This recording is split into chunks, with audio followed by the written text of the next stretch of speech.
This is Inside M&A with Dave Cantin. Conversations for the industry.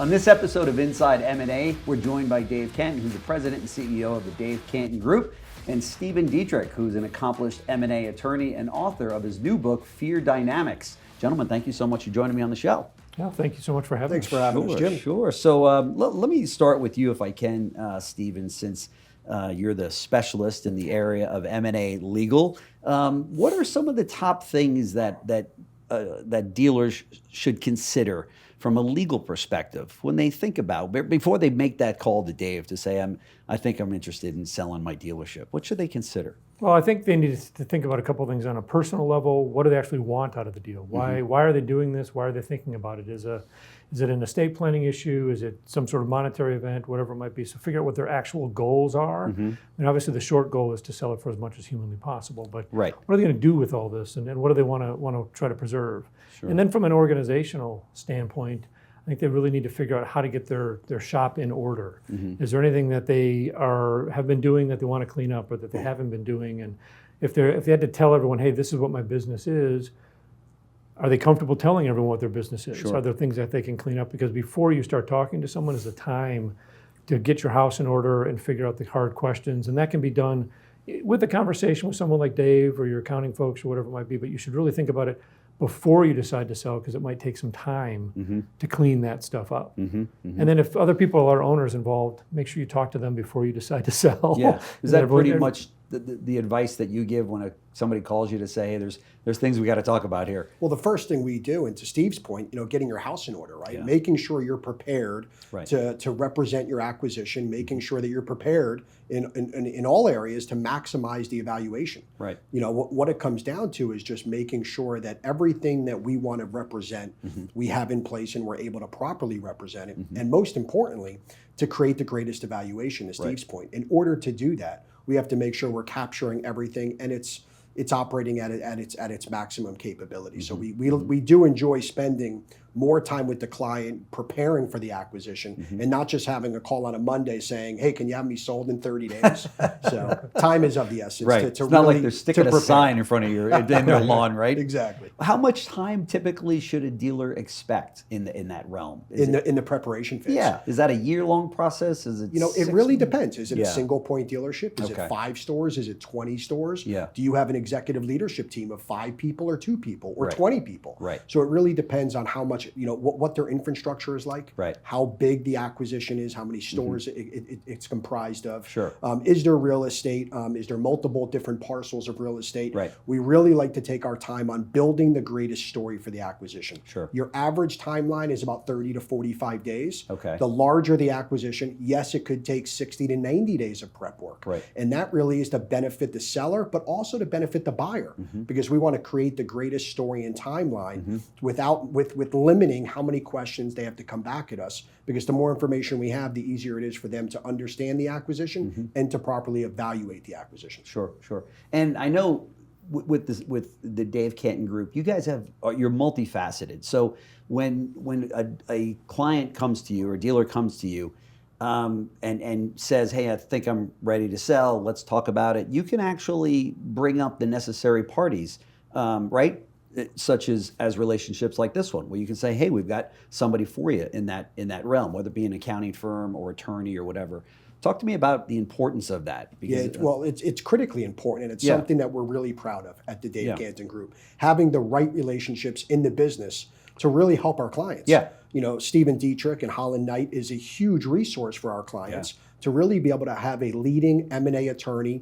Steve does much more than just M&A, but a leading attorney in the space and a team behind that attorney that could help them ensuring that they're properly ready for a sale as well, right? There are a lot of things that need to be done to prepare them legally as well. But it's not just at the time of a sale that it's important to have a guy like Steve next to you and his team. It's important from day one of being in business. Yeah. We talk about this all the time, succession planning, making sure that your ducks are in a row, that you have that path, that journey that allows you to ultimately one day get to that place of exiting or transitioning your business, and having the great resources around you. And part of our company is great. Sure. Having the right CPAs, the right attorneys, the right bankers, the right people around you that builds a solid team that prepares you for that day that might be 20 years down the road or 5 years down the road. Yeah, no question about it. And having a huge law firm like you've got behind you has got to be very comforting for a dealer that's saying, I'm turning over, whether it be one dealership or 15, this transaction's got to go right.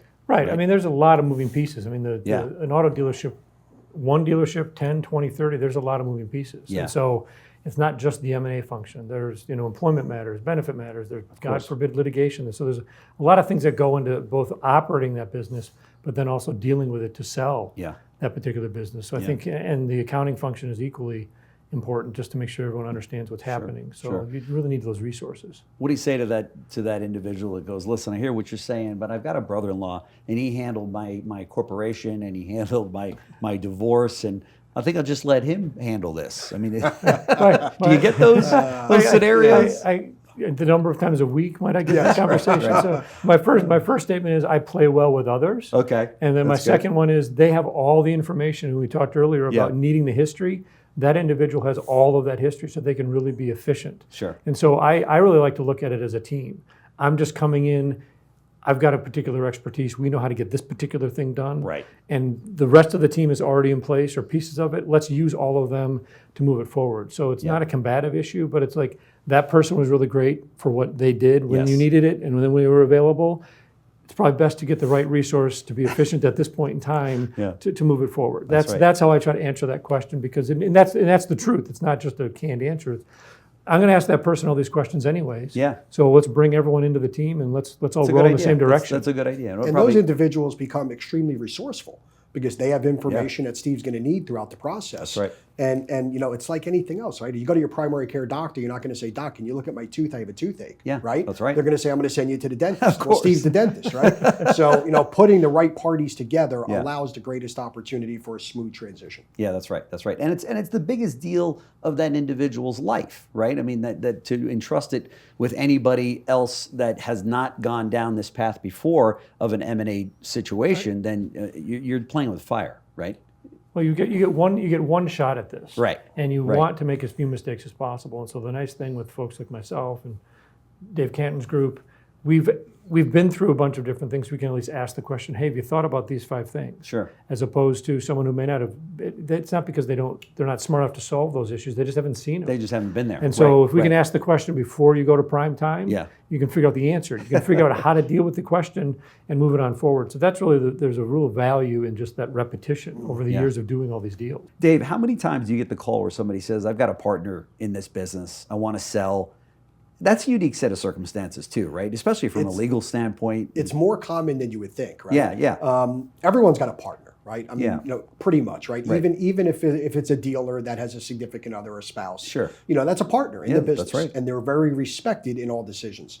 But to answer your question, there are a lot of auto groups that have multiple families, multiple partners, and it is typically where the one partner makes the initial phone call and schedules that first in-person meeting, and not always is the other partner there in that meeting, right? And you're like, wait, are all sides in agreement? Well, we tell out of school here. Or aware of the meeting. Or aware of the meeting, yes, exactly. You're right. That's right. And you're kind of trying to figure out, right, the dynamic of the relationship of the partnership. Because before you could get into really the acquisition, you got to dissect the partnership. Of course. To really understand, okay, there's story A, there's story B, there's 2 individuals, 3 individuals.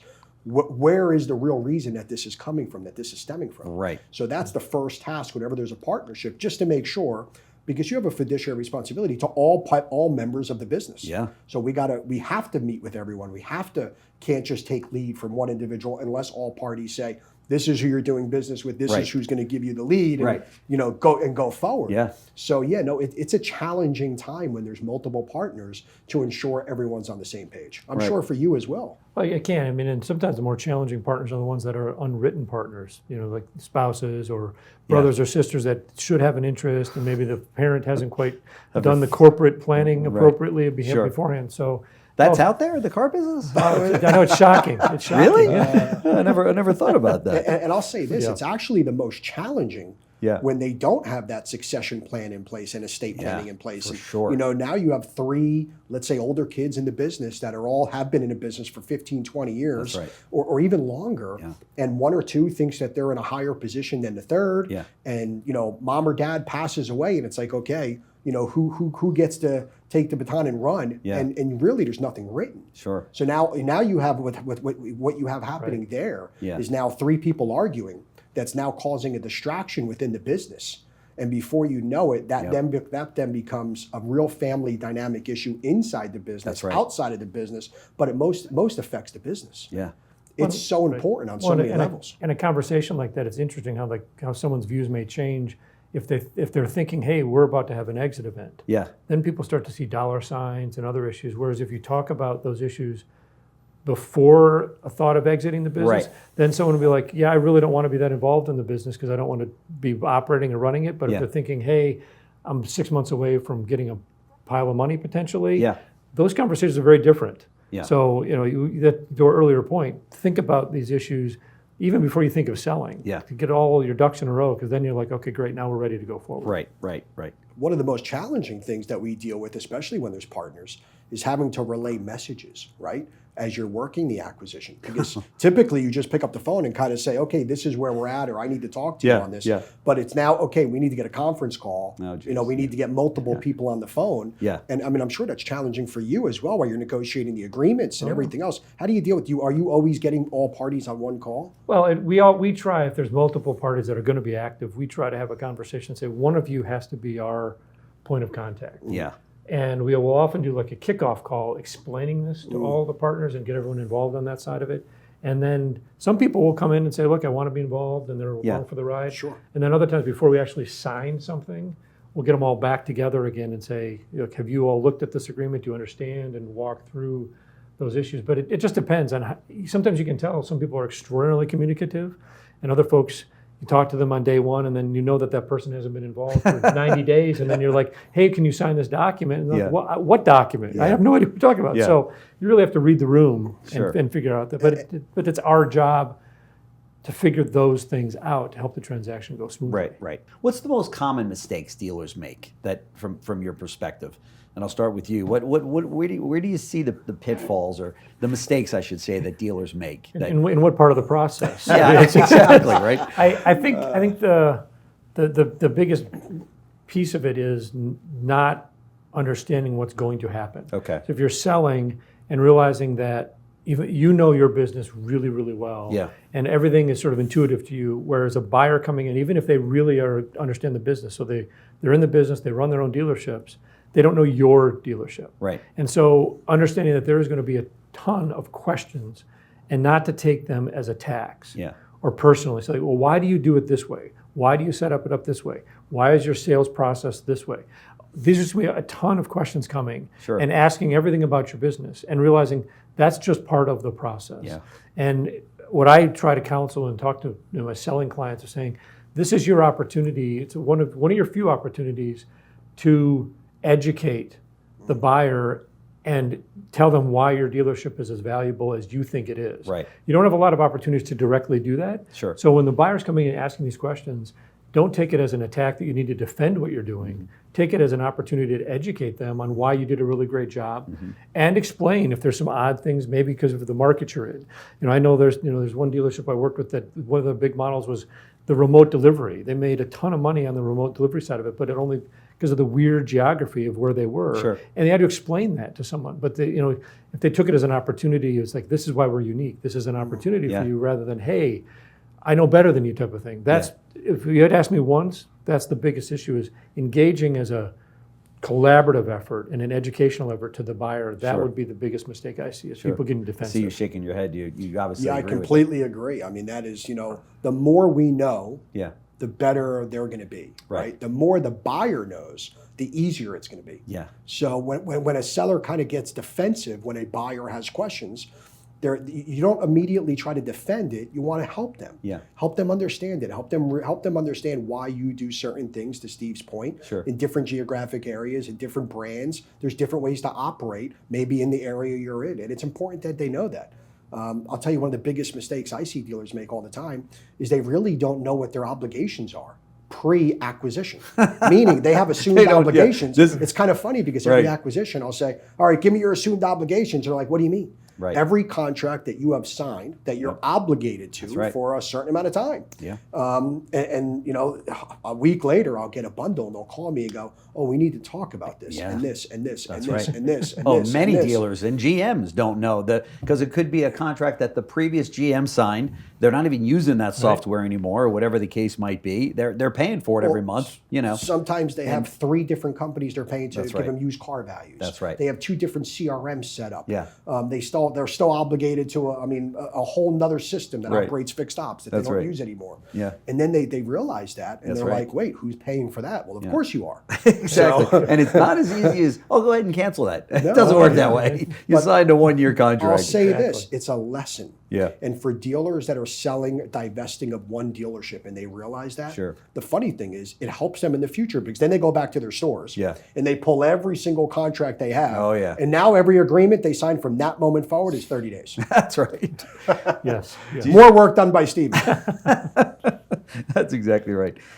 So in a major closing like this, is it typical that a dealer can expect that there's going to be a certain amount of money held back in reserves for a set period of time that says, look, it's all well and good, but we're going to hold back X number of dollars in some sort of an escrow just in case there's some kind of surprise that pops up? I'm probably going to get hate mail on this one, but that's all right, because it really does depend. I mean, what you're really talking about depends. Each deal's different. But the concept is, a buyer wants to have somebody standing behind the promises that the seller makes. Sure. And so the real simple way to look at that is, yes, money is one way to do that. Yeah. So, but then a seller may be motivated. This gets to the motivational side of it. Some sellers will say, look, I'm done when we close this thing. I'm walking away. Right. So therefore, go ahead and take that pile of money. Right. And we'll put it there. We'll let it sit there. Okay. Or I'm confident I'm going to be engaged in this, and I will stand behind that. It's more valuable for me to have those dollars in my pocket, because whatever I want to do with them. Sure.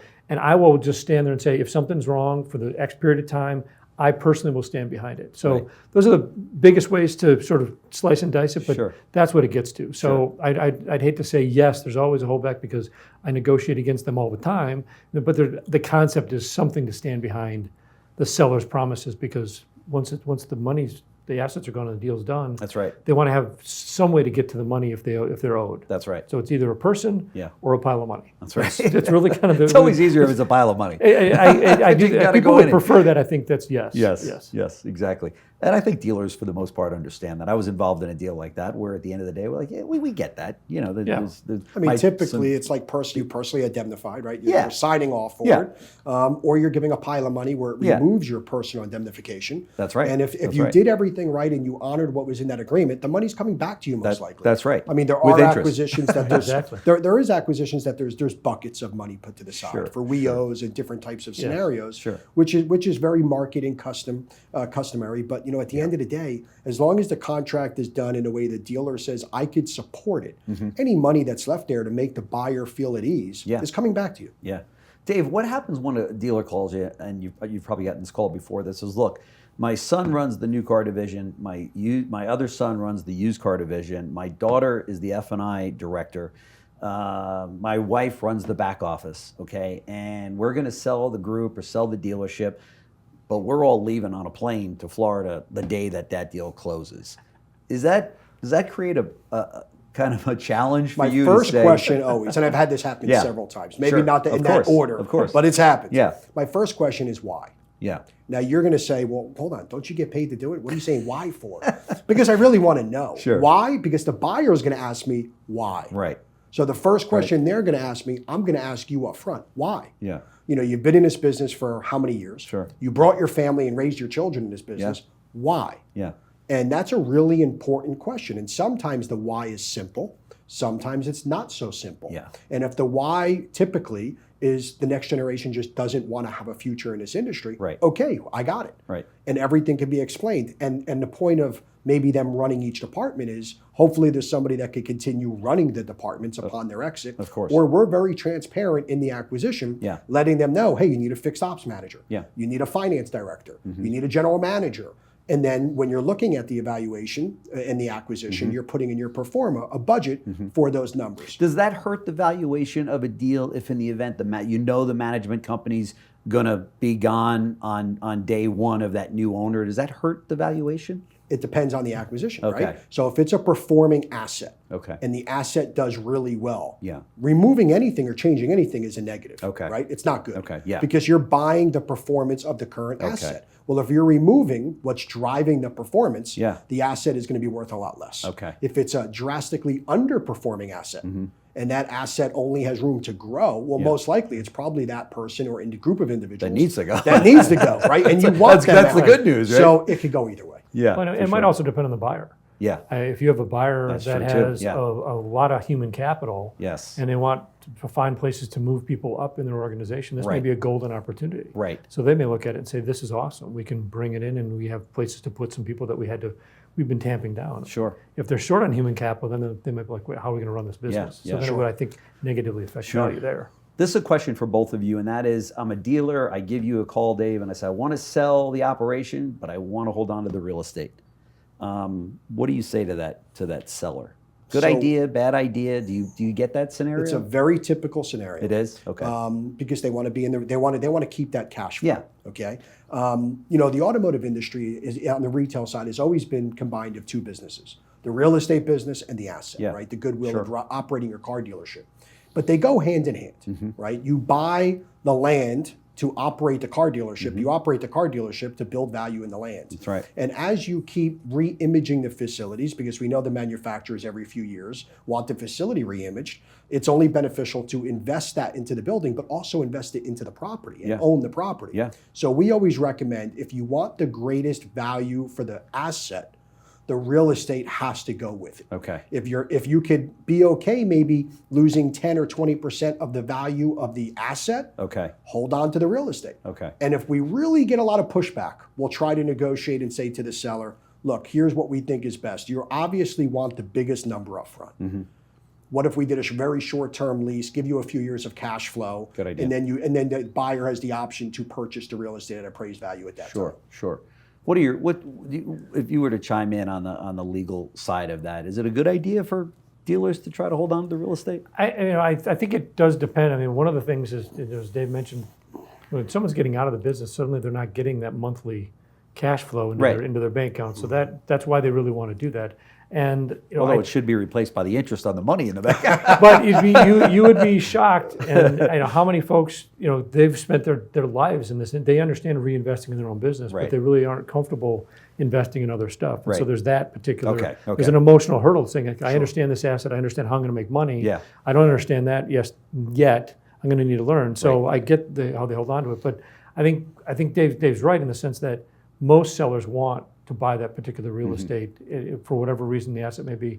Although I do think they're starting to see a shift in that, either because of the value of the real estate, being rather high, or the types of buyers. Yeah. Because now it's a financial instrument. Yeah. At this point in time, to have to buy that real estate, especially if it's a larger transaction, to commit that amount of basically equity Yeah. that goes into the real estate Yep. maybe not be a smart move at this point in time. And so they may be like, okay, great, we'll lease the property, but I do think that at some point in time, There's got to be there's some. got to be some 10 ability. years, There's got to 20 be years, some yeah. ability, whether it's a right of first refusal in the lease Sure. or an option at some point in time.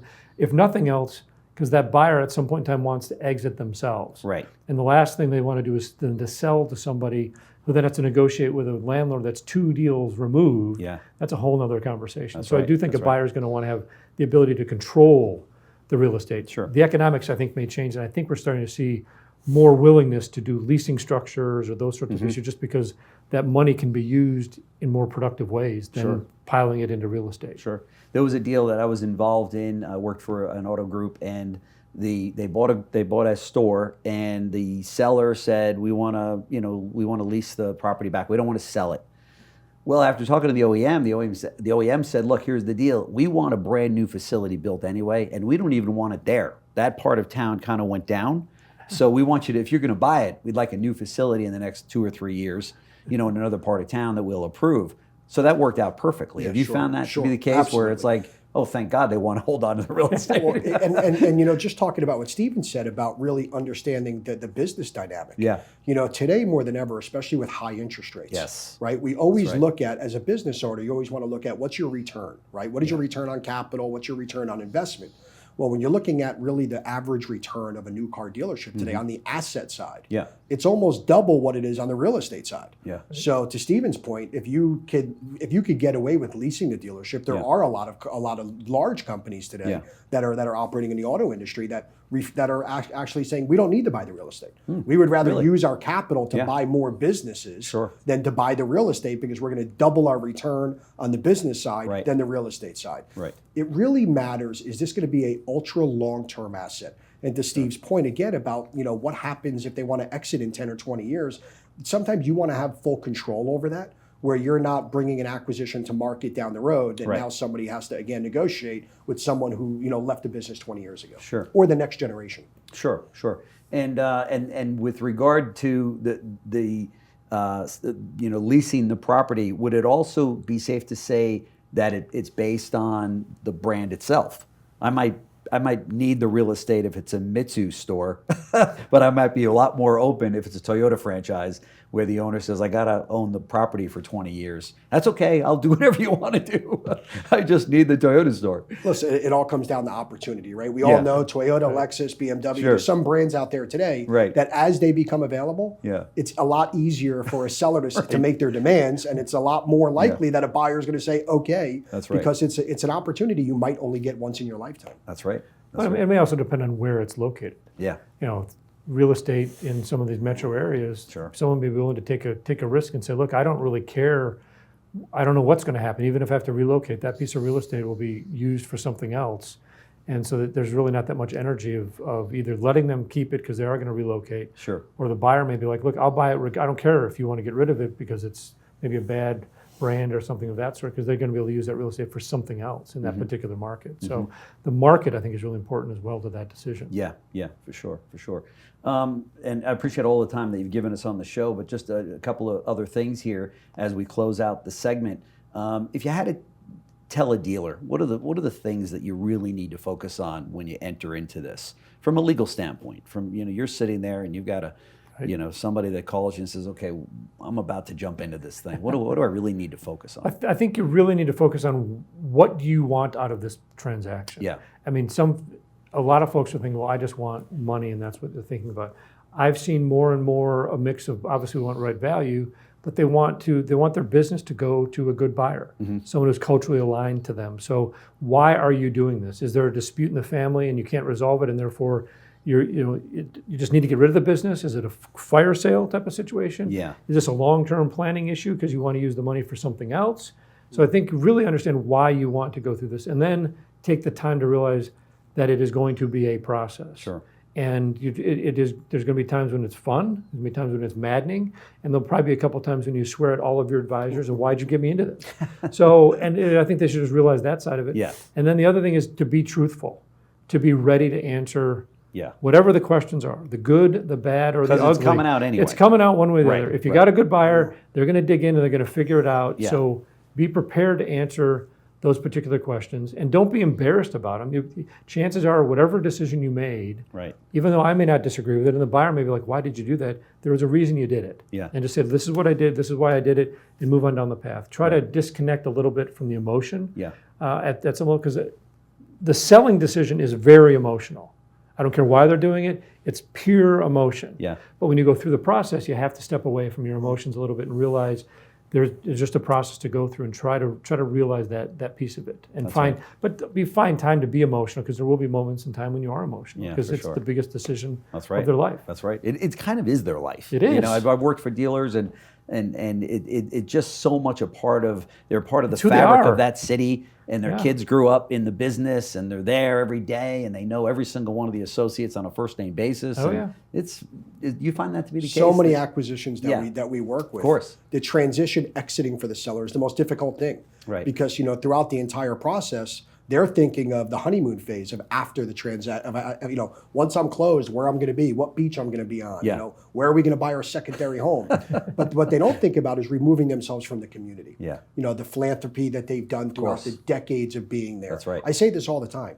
Auto dealers are a group of the most resilient, unbelievably philanthropic entrepreneurs there are. I know. They are heavily integrated into their communities. That's right. And when they sell and exit a community, that's trauma for them. right. It's to work through that, and typically it doesn't happen until the very end. That's when right. they realize, wow, like I'm no longer now integrated into this community by way of my car dealership or car dealerships. And if it was Smith Automotive Group and they had 25 stores in that location, and the new company comes in and goes, oh yeah, we're changing those. We're changing the sign. We're changing the name to the organization. Now, no longer are they the Smiths of that. Of course, and look, it's a more challenging time than we're in today, right? In the height of COVID, right, it was much easier for us to walk buyers and sellers through the timelines and to get an acquisition done. We're working harder today. We're working harder today because the industry is much tougher today than it's ever been. Steve, I'll ask you this because I ask people in my company and our competitors and our colleagues all the time in the space. It's more difficult today because there's more challenges that are involved in an acquisition today that have been here for a long time. Sure. And one of the things that we always have to do, and I'm curious to hear from you, Steve, is how to walk a client through a very challenging, tough situation. You get that call, the appraisal's off by 10 million. You get the call, the environmental came back really bad. Oh boy. You get the call from the OEM, hey, we want your buyer to build a $16 million facility. How do you address the seller? How quickly do you get on the phone? How do you react? Walk us through how you handle that. Well, you want to get on the phone immediately or communicate them with at some point in time so that at least you can slow their mind down and actually think about, is this really a problem? Were they aware of it? I mean, the $60 million facility, hopefully it's not a shock that the manufacturer wasn't holding that back. The environmental issue, that may be a curveball out of left field, but you talk to them about environmental issues, say, well, this is going to come up anyway. So you still want to sell, assuming you still want to sell, you're going to have to deal with this with any buyer. Doesn't matter. Now we know, let's figure out the right way to do this. And a lot of the times there's a process, and the states, regardless of the state, many of them are like, look, we'll work through, however bad the situation is. So what you really want to do is try to slow their mind down. I mean, there have been a couple times when I've actually talked to clients and said, just take a moment, take 3 deep breaths, then let's talk about it and see what actually, it's not this huge problem. Maybe it's just this small issue. That's a horrible curveball. And so typically there's a solution somewhere in there, because a lot of the curveballs that come are things that any buyer is going to force them to deal with. So it really crystallizes the situation to say, yeah, it is horrible that this came up in this particular situation, but unless you are going to take your dealership or dealership group off the market and deal with it internally, move on down the road and not sell, we got to deal with it. One way or another. And once you put it in context like that, then the resiliency, the creativity, the can-do attitude, whatever adjective you want to use that is endemic to almost every car dealer I've ever met, will kick in. And all right, how do we solve this problem? Let's deal with it. It's there. Now I know what it is. I know I've painted it. I figured out what it is, and I can attack it. So it's those initial shock of, oh my God, the deal's going to fall apart, or the buyer's going to walk away. You also have to realize that the buyer probably is shocked about it as well. And they still want to get the deal done. So you hopefully have reasonable people on both sides of that. And if you can all calm down for a second, you're going to figure out how to get through it. I'm telling you, we all need a Stephen Dietrich in I our was lives just thinking the same to thing. tell us to take a few deep breaths. You missed your calm calling. down. Exactly. Look, speaking of that, Jim's holding a book. Yes, I am. Fear Dynamics. I just want to take a few moments and talk about this because That'd be great. Absolutely. Being such an incredibly influential leader in the automotive industry, which you are, I say that all the time, to be able to write a book that I believe took you almost 8 years from initially putting the pen to paper to publishing to getting that book out there. Congratulations on 1 week of it being out there. Yeah, that's fantastic. Congratulations. But Thank you. I want to talk about that because a lot of people don't know this, but I'm a very vulnerable individual. And over the course of the last 4 or 5 years, I've learned to tap into vulnerability where, it becomes one of your greatest attributes when you can be vulnerable, then instead of being more masculine and more aggressive and being shy or being more, impulsive. And it's taught me to be extremely rational and calm. And it's taught me so much in life, but to have someone that's able to write it down and put it all out there into the universe in that book, in that story, I applaud you because not many people have the courage to do what you did by writing this book. And it is an absolute phenomenal story that I mean, transformed your life and many others around you. So tell us about this, because what made Stephen Dietrich wake up one day and say, I need to tell the world my story? Well, I realized that I had changed in my particular life and really wanted to tell people about it. When you learn something and you realize, at least when it affected me so deeply, that I felt I needed to tell people about it. And one of the things that I realized is I'm objectively a successful person in our society. I mean, whatever you want to say about me, fine, but I have achieved X. And I thought I have potentially a unique platform. If I can talk about this, to get people to talk about these anxiety issues, you know, you don't necessarily have the same backstory that I have, but a lot of people have anxiety or fear. Sure. And this talks about the fear and the anxiety with relationships, which I think is really interesting. It's not the fear of, hey, I'm afraid of heights, I don't want to jump off this cliff into that body of water. It's, I get anxious when I'm talking to people. Yeah. And I spend my life dealing with people. So it was this constant level of anxiety. And we all are in a business, unless we are literally running our own business with nobody else involved, you're going to interact with people. Of course. And so it was really important for me to think if I can contribute in some way, shape, or form to people talking about it. Yeah. Because one of the things is people don't talk out loud about it. That's right. You know, the three of us could walk around and go, okay, yeah, I got this bad knee because I did this, or you know, my son hit me with a baseball bat or something. You know, whatever. You can talk about all those sorts of things and why that's hindering your business or you achieving a goal or whatever it might be. But you don't talk about the fact that, boy, I'm really nervous to talk to you today. Right. You know, or I get nervous when I publicly speak, or I get nervous when I talk to clients on the phone call. Sure.